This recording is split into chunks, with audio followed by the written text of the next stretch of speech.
વિકાસ કાર્યોના નામે કેવા લોટપાણીને લાકડા થાય છે અને કોન્ટ્રાક્ટરો કેવી કટકી કરી જાય છે તેનું નવું ઉદાહરણ જોવા મળ્યું। ભાવનગર સોમનાથ વચ્ચે કોસ્ટલ હાઈવેનું 2 વર્ષ પહેલા જ લોકાર્પણ થયું, પરંતુ અત્યારથી જ હાઈવે પર તિરાડ પડી છે અને તેના પરના પુલ જર્જરિત થઈ ચૂક્યા છે। એક નેશનલ હાઈવેનો અર્થ ખૂબ સારો રસ્તો અને ઝડપી મુસાફરી હોવો જોઈએ, પરંતુ ભાવનગર સોમનાથ નેશનલ હાઈવે પર મુસાફરી કરો ત્યારે સ્થિતિ ઘણી જુદી છે। 2 જ વર્ષમાં આ હાઈવે મુસાફરો માટે જોખમરૂપ બની ચૂક્યો છે। હાઈવે પર મસમોટી તિરાડો પડી ચૂકી છે, જે રાત્રિના સમયે નીકળતા બાઇક ચાલકો માટે અકસ્માત સર્જી રહી છે। રાજુલા બાજુ જાશો તો રેલવે ફાટક ક્રોસિંગ પાસે બ્રિજ પરની હાલત પણ એવી છે। એક સાઈડ બંધ કરી દેવામાં આવી છે તો તમારે નીચેથી જવું પડે છે ને આ લોકો જે બ્રિજ બંધ કરે છે ઈ લોકો કઈ સૂચના કે એવું દેતા નથી। અડધી રાતે જે કઈ બી મળે રોડ ઉપર આડું રાખી દે છે, જેથી વાહન ચાલકો અહીંયા બહાર જે આવે છે એમને ખ્યાલ પણ નથી રહેતો કે બ્રિજ ભાઈ બંધ છે કે રોડ બંધ છે, તો અવારનવાર અહીંયા અકસ્માત સર્જાય છે।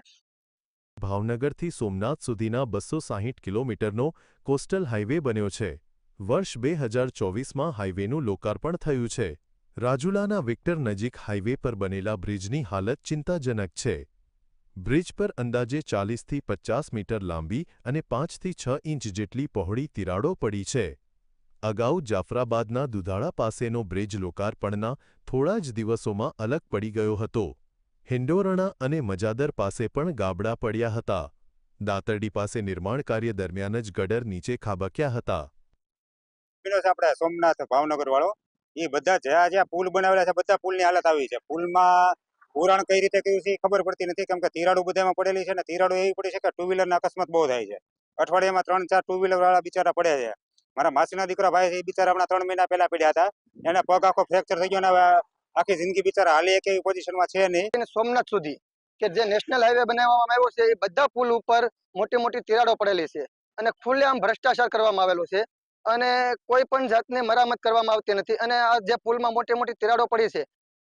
આ ઘટનાઓ ચીસો પાડીને કહી રહી છે કે અહીં વિકાસ કરતા ભ્રષ્ટાચારના પાયા વધુ મજબૂત છે। આંખે પાટા બાંધીને બેઠેલા અધિકારીઓને કદાચ આ સ્થિતિ દેખાતી નથી। ભાજપના નેતા અંબરીશ ડેરે પણ સ્વીકાર્યું છે કે વર્ષ 2014માં મંજૂર થયેલા અને માંડ 2 વર્ષ પહેલા લોકાર્પણ થયેલા આ હાઈવેની હાલત અત્યંત ખરાબ છે।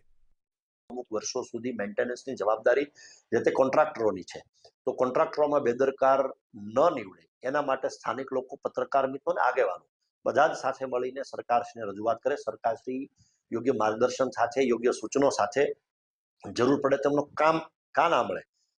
કરોડોના ખર્ચે બનેલા રસ્તાઓ પર જ્યારે લોકાર્પણના 2 જ વર્ષમાં મસમોટા ગાબડા પડે ત્યારે પ્રશ્ન થાય છે કે આ રસ્તાઓ સિમેન્ટથી બન્યા છે કે ભ્રષ્ટાચારની રેતી કપચીથી? કલ્પેશ ખેર, GSTV, અમરેલી।